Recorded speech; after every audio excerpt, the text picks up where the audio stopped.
Hi, this is Usha. Welcome to Rathod's IS classes. Today in this lecture, we are going to see current affairs of 26th March 2022.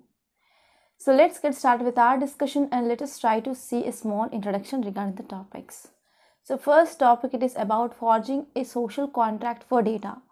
So this article which is mainly talking about data accessibility and as well as data usage policy.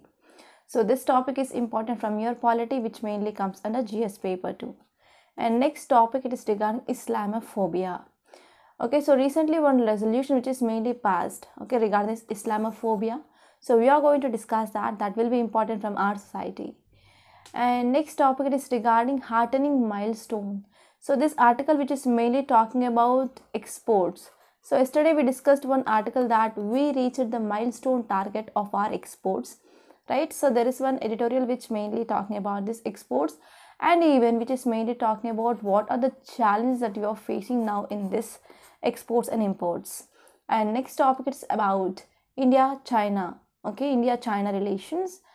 So what happened, as you all know, across India-China border along this LAC, line of actual control, so there is confrontation that is mainly seen 2020 onwards. So we went for different levels of talks, like 15 rounds of talks, but these talks didn't yield a good outcome. There is no complete de-escalation or status quo maintenance, right? So because of this, there is a recent meet which mainly held, and this is the topic which mainly talking about the highlights of that meet. So this is important from your international relations, which mainly comes under GS paper 2. And next topic here is opposition calls for law to regulate cryptocurrency. So here we need to talk about recent bill of this cryptocurrency. This will be important from your prelims point of view. And next topic is regarding GSLV last year mission may have failed due to a valve leak. So this article which is mainly talking about this geostationary launch vehicle. So what happened recently, this EOS, Earth Observation Satellite, which mainly launched, and this is the failure. So this topic, it is important from your science and technology, and especially you can expect a prelims question from this area, right? And now let us try to see today's quote. Today's quote is, education is simply the soul of a society as it passes from one generation to another generation. So education will be the soul of the society, because if one generation get educated, means automatically next generation they will be educated. So in this way, education, it is a soul of society because it is mainly passing from one generation to another generation, right? So you can use this quote whenever you're talking about education, and you can talking about dropouts in the schools, right? So if you see first article, it is mainly talking about data accessibility and as well as data usage policy. So now let us try to talk about this topic in a very great detail. Actually, this topic will be important from your mains. So we are going to discuss in detail what are the provision, why we need this policy, and what are the challenges or what are the issues that we are facing. So we're talking about context. Recently in February 2022, so MIT, that is Ministry of Electronics and Information Technology. So this MIT, which may released a notification, okay, or we can say draft of India data accessibility and usage policy for public consultation. So if at all, whenever we are coming at any policy, so that will be placed for the public consultation, and they will be taking some positives and negatives from the people, right? So recently MIT, which mainly came with this draft India data accessibility and use policy 2022, and it mainly made for public consultation. So if you're talking about this draft policy, it is mainly aiming at providing robust scaffolding for harnessing this public sector data or informed decision making. And it is also coming up with the citizen-centric delivery public services, and is mainly focusing on economy-wide digital innovation. So what are the aims? So there are three important aims that you have to remember. First one is, it will be helpful for harnessing of this public sector data, and it will be helpful for informed decision making. So first one is informed decision making, and second one, it is going to provide citizen-centric delivery of public services, and is mainly focusing on economy-wide digital innovation. So these are some important aims of this draft policy. So if we're talking about why we need this draft policy, so first one is there is increasing of data. So why there is increasing of data? So there is, if you see, during this COVID-19 pandemic, so most of the education which mainly turned online. And not only this, even number of services, they all mainly started providing services to online mode. So because of this, what happened from the citizen side? So there is increasing of usage of technology.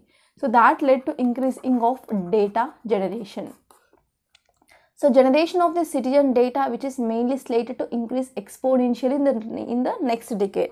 So not only now, in the future also we are going to see there might be increasing of data. Obviously there will be increasing of data, because nowadays if you see the small children, small kids, they are not living without mobile phone, right? So because of this, whenever they are entering into the adolescent age, or whenever they are entering into this teenage or after 20s, they are going to use this mobile phones for sure.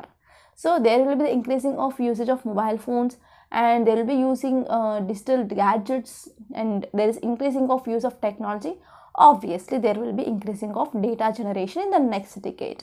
So because of this, we can see the cornerstone of Indian $5 trillion digital economy. We are going to achieve this digital economy, that will be our like $5 trillion economy. So if you're talking about benefits of data exploitation, so because of generation of large amount of data, obviously we can see there will be the exploitation of the data as well. So some people, they are going to get access to the data, and they are going to get going for selling of this data, and they will be getting some benefits. So in this way, there will be also benefits of data exploitation. And next one is there is absence of policy.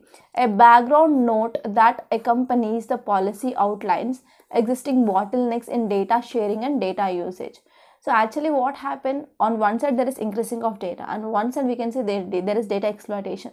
But if there is no proper policy, means what happened? It will be leads to large scale of exploitation. So we need a proper policy. And if there is no policy or absence of policy or a body monitoring and enforcing the data sharing efforts, and whenever there is absence of technical tools, standards of data sharing, and when you are going for identification of high value data sets, licensing and valuation of framework, so these will be get altered. And next one is we need to go for unlocking of high value data. So it indicates one of the way forward to unlock high value of data across the economy, and we need to focus on robust governance strategy, and we can make government data interoperable, and we need to go for installing data skills and as well as culture. So these will be the need. Why we need this policy. So what are the reasons? So these are the 4 important reasons. And if you're talking about major proposals under this policy, so first one is, it says that we need to go for establishment of India Data Office. So first we need to establish this data office. So this document, which mainly proposes, for the first of all, it says that we need to go for establishment of an India Data Office, and it will focus on the data access and sharing of data among the government and even other stakeholders. So it will also define the frameworks for high value data sets, and it will also finalize the data standards, metadata standards, review policy implementation, etc. And every ministry or department should have data management units, and these units will be headed by chief data officers, and they will be closely monitoring this India Data Office, and they will finally ensure implementation of this policy. Okay, so first one here is data office, and next one is, it is also focusing on coverage. So all data and information, so this data information which is mainly generated, created, collected and stored by government, by government, especially central government and even some authorized agencies, they shall be covered under this policy. So what are the data which is mainly generated, created, collected, stored by the central government and even some authorized agencies, they shall be covered in this policy. And next one here is restricted data. So all government data will be open, and that data can be shareable unless it falls under negative list of data sets. Okay, so what happen if the data which is not much useful, or it is not including some private data, or we can say like personal data, so that data will be open for all. Okay, And if the data which is under this negative list of data sets, that won't be shared and restricted access and shared only with the trusted users. So if that data which is not coming under this negative list, that means if other list like positive list it is coming, means that data cannot be shared with others. There will be restricted usage of that data that can be shared only with the trusted users. So who will be those trusted users? That will be defined by respective ministry or department under this controlled environment. And if you're talking about next one, that is data toolkit, all ministers or departments, they will receive a data sharing toolkit to help access and even to manage risk associated with the data sharing and as well as publication. Okay, so all ministries or departments, they will receive one toolkit. So this will help to access the information. And next one is that will be helpful to manage the risk associated with the data, etc. And this framework which mainly assists the data officers in determining whether data set qualifies for release, restricted or sharing. Okay, they will be coming under this negative list or not. So it will be decided by this data toolkit. And next one is aligned to existing laws.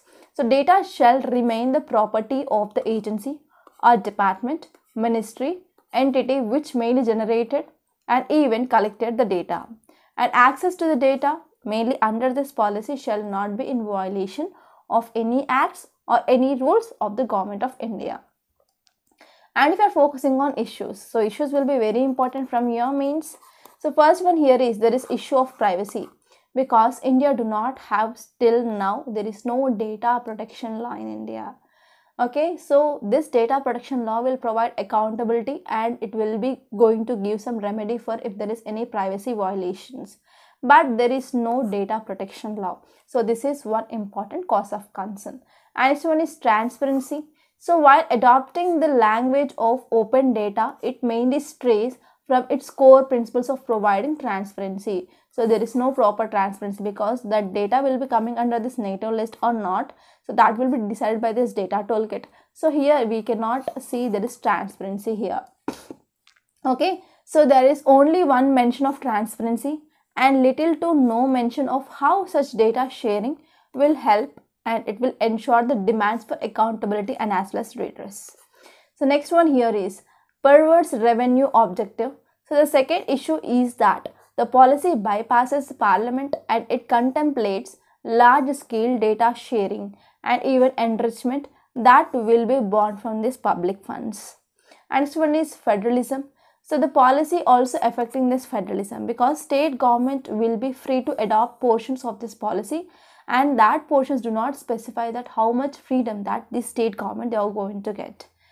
And next one is there is a lack of clarity on definitions or key concepts.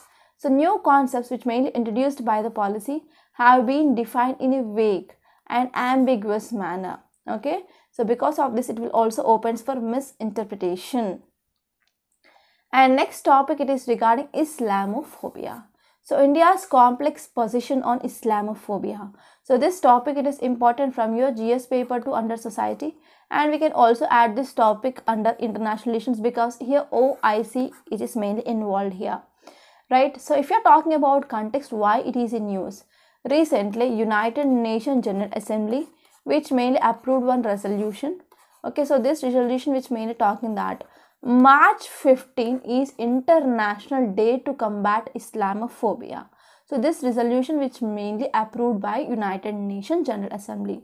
So which country passed this resolution? So this resolution which mainly introduced by Pakistan on behalf of OIC, that is Organization of Islamic Cooperation.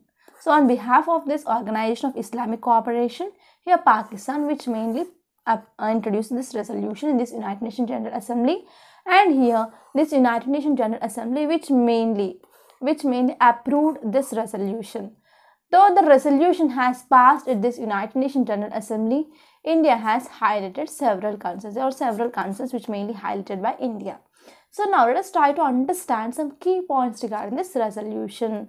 So this resolution which mainly adopted by consensus by this 193. So already you know that in United Nations General Assembly there were 193 members.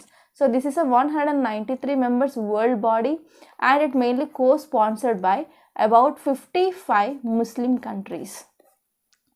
And this resolution which mainly asks all the countries in this United Nations and some international and regional organizations, even civil society, even private sector and faith-based organization to organize and to support various high visibility events, and these events which are mainly aimed at effectively increasing the awareness of all the levels, mainly to curb this Islamophobia.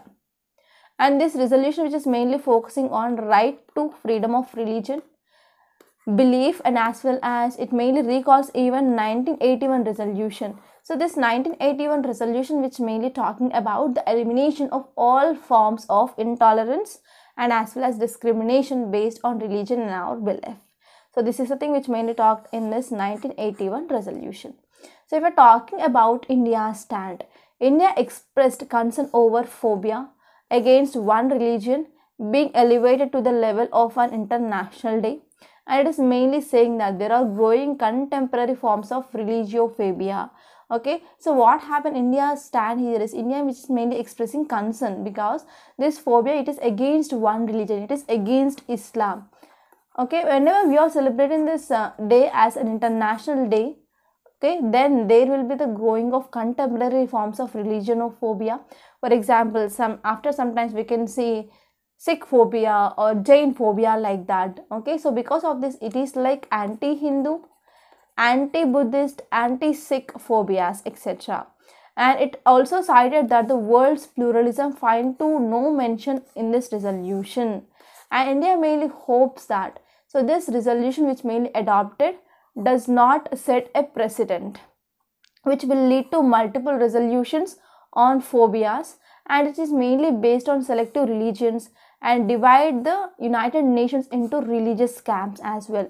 Okay, so this is one of the important cause of concern of India. And if you're talking about actually regarding this type of topics, you can get a questions in your prelims. So to show that how you can get a questions from this topic in your prelims, I took one question which appeared in our previous year. So first question here is, consider the following statements. 25th February is declared to be International Mother Language Day by UNICEF. So in this way here you can get a question like March 15th which mainly approved as an International Day for Islamophobia. Okay, and it is mainly approved by United Nations General Assembly. So you can get a statement like it is by UNICEF. And next one is the demand that Bangla has to be one of the national languages, which mainly raised in this Constituent Assembly of Pakistan.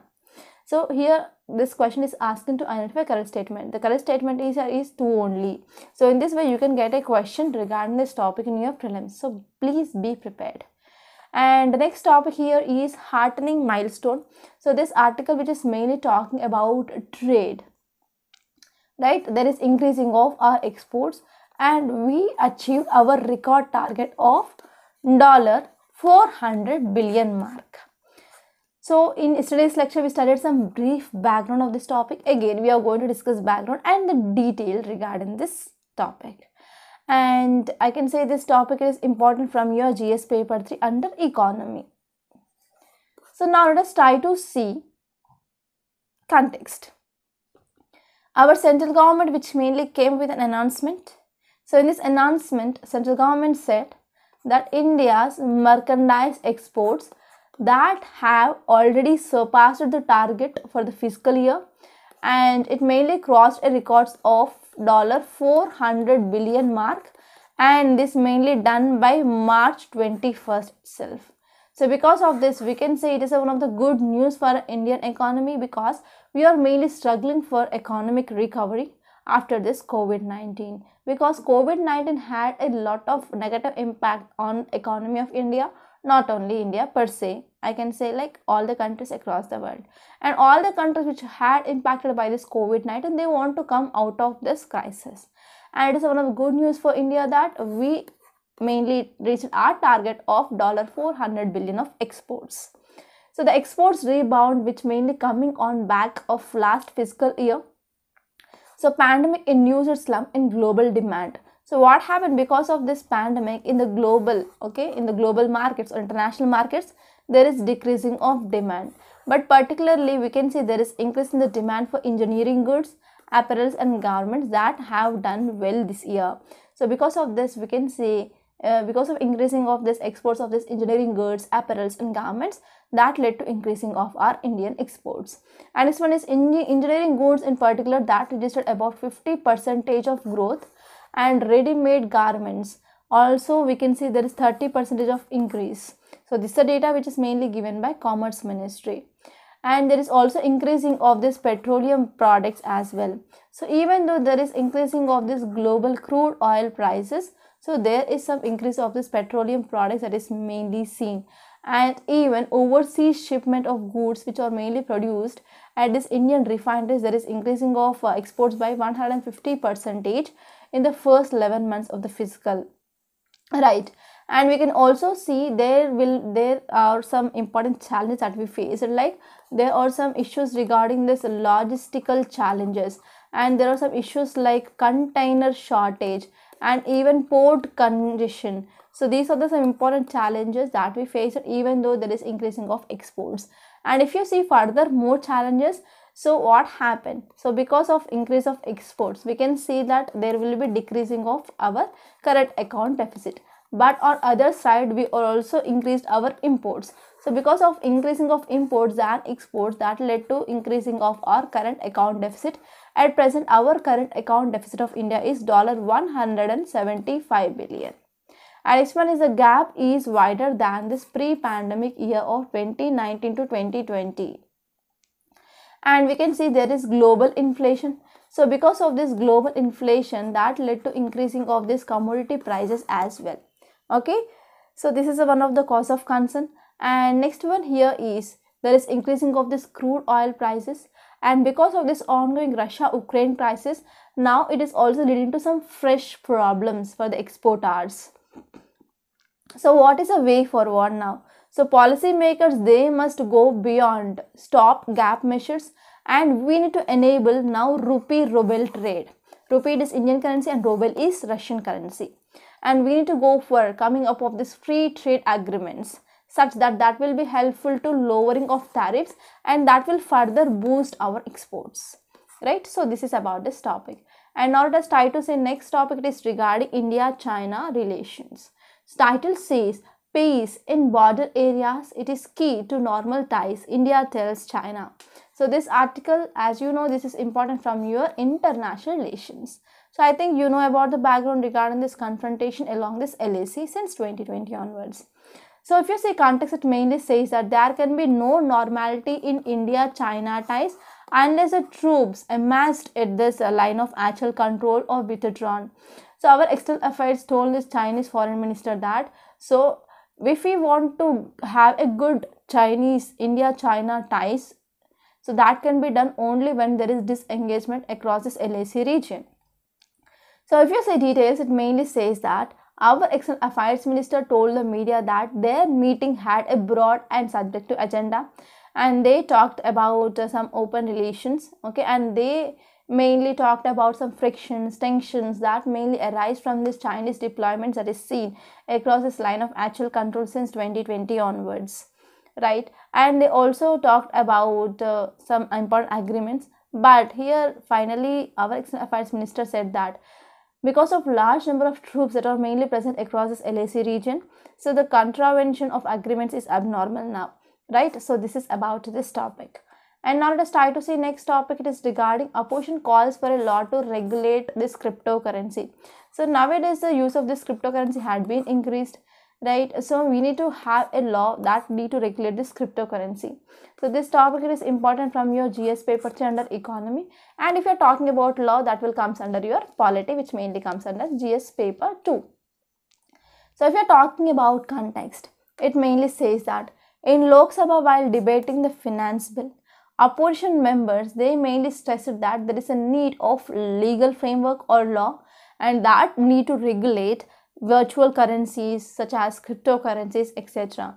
Because these cryptocurrencies are mainly used and they can be misused for especially financing of terror and as well as narcotic smuggling, arms smuggling, okay, drug smuggling, etc.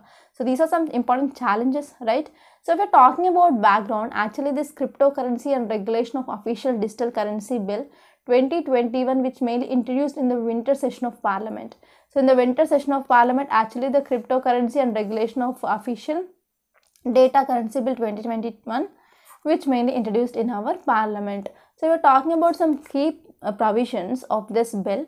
It mainly focusing to regulate cryptocurrency, okay, and is mainly focusing on ban of all private cryptocurrencies as well, and it mainly focusing to create a facilitative framework for creation of official digital currency. Actually, it is mainly going to be issued by this RBI, Central Bank of India.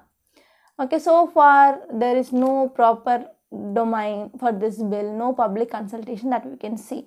So if we're talking about what are these cryptocurrencies are nothing but we can say they are digital currencies. Okay, so they will be having some encryption technique that can be used to regulate the generation of units of currency, and that will be helpful for verifying of transfer of funds and to operate independently on central bank. So if you're talking about some examples of these cryptocurrencies, we have Bitcoin, Ethereum, etc. And why government mainly want to ban these cryptocurrencies? So there are some important reasons and you have to know that reasons. So first one is sovereign guarantee. So cryptocurrencies mainly poses some risk to consumers because they do not have a sovereign guarantee. Hence they are not a legal tender. So because of this, they do not have a sovereign guarantee. And next one is market volatility. So what happened, the price of this cryptocurrency will be fluctuating, very volatile. So today if it is like 30,000 rupees and for the next day we can't expect how much price it will be. It may be like 10,000. So there is a large amount of volatility of price of this cryptocurrency that is seen in the market. And next one is there is a risk in security. So a user loses access to their cryptocurrency if they lost their private key, right? So here users may also lose the access to their cryptocurrency if they lost their private key. And next one is there is also some threats from this malware. So in some cases, these private keys are stored in technical service providers that will be also very much prone to this malware or hacking. And next one, it is regarding money laundering. So that can be used for the money laundering, terror financing, arms trafficking, drug trafficking, etc. So these are some important concerns. So now let us try to see next topic. It is regarding GSLV. Last year mission may have failed due to a valve leak. So this article is important from your science and technology. So if we are talking about context, it mainly says that GSLV F10 or Earth Observation Satellite 3, which mainly lifted from Sriharikota on August 12. So it mainly failed due to deviation performance. So actually if you see in this GSLV, we will be having three stages: liquid, solid and cryogenic. So in this cryogenic stage, so we will be storing fuel at a very low temperature. Actually there was some issue in this cryogenic, okay, so because of this that led to failure of this mission. So GSLV F10 or Earth Observation Satellite 03, which mainly lifted from this Sriharikota, which mainly failed because of deviation in this performance in this cryogenic upper stage. Right, so this is a thing which mainly said by failure analysis committee now. So this failure analysis committee concluded that a leak in a vent, when it is a small way, okay, a leak which is seen in a vent and relief valve. So because of this, that led to damage of this. So because of this leak, what happened? The low pressure in this liquid hydrogen propellant had been ignited. So because of this, what happened? That led to failure of this mission. So because of this leak, that led to fuel booster turbo pump failure or malfunction. So this is the one important reason that led to failure of this mission. So if we're talking about some facts regarding this EOS, that is Earth Observation Satellite. So these Earth Observation Satellites, they are the satellites. So these satellites which mainly equipped with remote sensing technology. They are having this remote sensing technology. And Earth observation is gathering information about Earth physical, Earth chemical, Earth biological system, Earth physical, Earth chemical, and Earth biological systems. And many Earth observation satellites, they have been employed on sun synchronous orbit. So if we're talking about types of orbits, we will be having low orbits, middle Earth orbits, and as well as high orbits. And if you're talking about position of this orbits, we will be having polar orbits, we will be having sun synchronous orbits, we will be having stationary orbits. So you have to know difference between each and everything, right? And you have to know which type of satellites is placed in which orbit. For example, this Earth observation satellite, which is mainly placed in this sun synchronous orbit. So earlier we also launched a number of Earth observation satellites by ISRO, for example, ResourceSat, Cartosat, ReSat, OceanSat, Siral, ScatSat, InSat, etc. So these are some examples of Earth observation satellites. So if we're talking about this Earth observation satellite 03, it is mainly having some capable of imaging entire country image we will be get for 4 to 5 times every day, and it is also having this GSLV rocket, right? So which has payload carrier which mainly designed to significantly reduces aerodynamic drag. Okay, and in this way it will be having capability to carry higher payloads. And this rocket, which is mainly supposed to deposit the satellite in a geostationary transfer orbit, GTO. And if you are talking about this geostationary transfer orbit or GTO, which is a circular orbit and which is mainly positioned approximately 3,900 kilometers above our Earth equator. So these are some important facts that you have to know. And now let us try to see yesterday's question. The first one is, which of the following is not associated with this Dalhousie? Dalhousie, he mainly went for development of railways, yes, and he focused on Widow Remarriage Act, doctrine of lapse. But he is not responsible for establishment of universities in Bombay, Calcutta and Madras. It is by Lord Canning. And next question is regarding Raja Ram Mohan Roy. Which of the following is not one of the ideas of Raja Ram Mohan Roy? So first one is, he preached monotheism, yes, of course. And he incorporated the best teachings of other religion, yes. His solution to sati for living widows and as well as widow remarriage, he is not responsible for that. And next one is, he laid the stress on India's need for Western scientific knowledge, yes. So option correct is third. He is not associated with this sati. Okay, solution to sati. And today's questions are, the first question is regarding why British is more successful in India than French. So this type of questions you can get even in your mains. Try to read the statements and give me the correct option. And next question is regarding INC, Indian National Congress. Read the statements and give me the correct option in the comment box. So before seeing today's Hindu newspaper PDF, let me announce a small thing.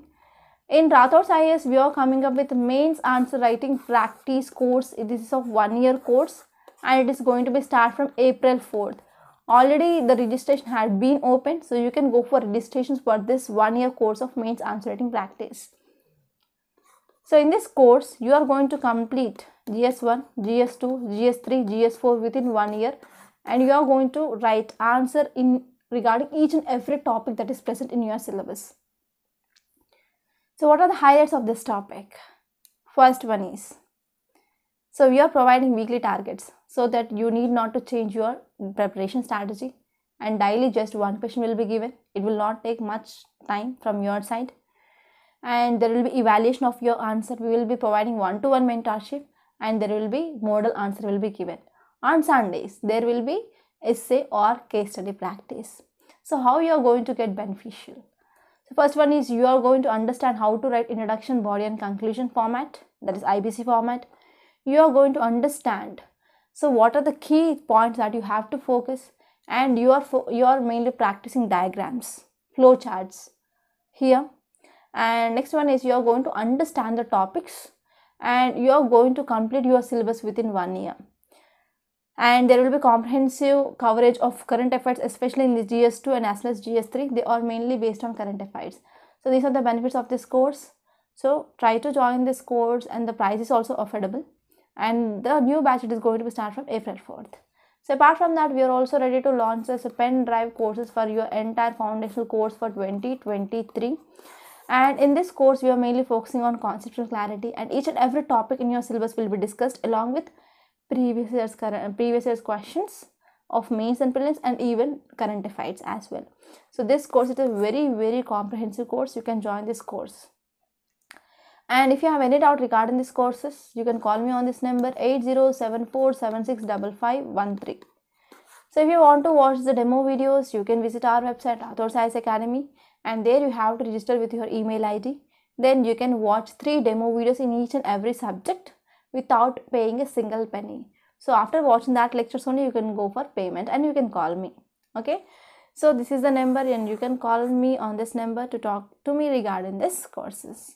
So now let us try to see today's Hindu newspaper PDF.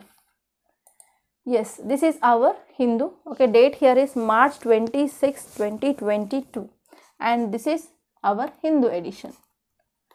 So the first topic, it is regarding peace in the border areas. I discussed this topic, and there is nothing much important topics in the first page. And if you move further in the states page, I saw one article that is domestic air travel to touch a new high. So actually this topic, which is mainly talking about our Wings India 2022. Okay, so you have to know about what is Wings India 2022. So actually this article says that India's domestic air travel will going to surpass this pre-pandemic level. So in the pre-pandemic level, we have the air traffic. Okay, so what are the air traffic it is there? We are going to surpass that with 4.15 lakh passengers a day within next year. So because of this, we need to also increase this aircrafts, right? And if you move further, you can see this editorial page. I discussed about this Islamophobia. I discussed about this FTA, and also regarding the social contact for data. So this article is not at all important because it is talking about Indian Premier League. And if you move forward, here in the news page, I discussed about this law to regulate cryptocurrency, and here you can see one article that is new criminal procedure bill to be tabled. So Union government will table this criminal procedure identification bill 2022 in the parliament in the next week. So after once it is introduced, we are going to see about some highlights. So whenever bill it is passed means, so we will be getting editorials. Then we can discuss about what are the issues, what are the provisions, so why we need this bill, so what are the changes. Everything we are going to discuss in this editorial session after once this bill is passed. And next one is regarding this Earth observation satellite. I discussed with you, right? And if you move further, you can read this article if you are from Rajasthan.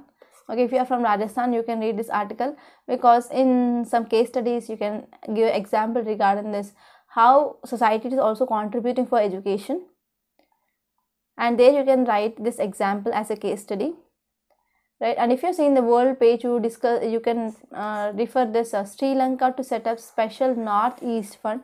You need to know about what is this Northeast Fund and what it is dealing with. And here you can see Houthis hit oil depot near F1 track in Jeddah. So you can get a question like they will be giving you places and they will be giving you the countries. So in that way you have to know where is it Jeddah is present. Jeddah it is seen in Yemen. So and these Houthis, they are one group, they are mainly operating from Yemen. So this might be also a prelims questions. And if you see in this business page, you can see fuel prices rising on this Ukraine conflict. So because of this Russia-Ukraine conflict, there is increasing of crude oil price. So because of this, again there is 80 paise of increasing of this petrol and diesel, that is mainly seen. So this is this article. And if you see here, you can see one article regarding FTA, that is a free trade agreement. India, UK and round 2 talks on this FTA. So actually what happened, we are mainly going for this free trade agreement, so that will be helpful for decreasing of tariffs, and that will be helpful finally for increasing of our exports, merchandise exports. So India and United Kingdom, they concluded a second round of negotiations, and they are mainly focusing on this bilateral free trade agreement between these two countries. So this is the thing, and once it is done, we are going to talk about that in detail. So what will be the advantages, what will be the challenges, etc. And next topic, it is regarding India set to restrict the sugar exports to 8 million tons. So as you all know that India is also the largest producer of sugar, and we are exporting the sugar to other countries. But now what happened? So the first time in the last 6 years, we are mainly going to restrict our sugar exports, because mainly to maintain the prices of this domestic sugar in India, right? So this is about this topic, and these are some important articles that appear in this today's newspaper. I hope you enjoyed this lecture. So please subscribe to Rathod Science Academy, and if you really like this lecture, so please hit the like button. And if you don't like, and if you have some concerns regarding my explanation, so you can hit the dislike button. But before that, let me know your suggestions in the comment box. So by this I'm concluding. Thank you so much.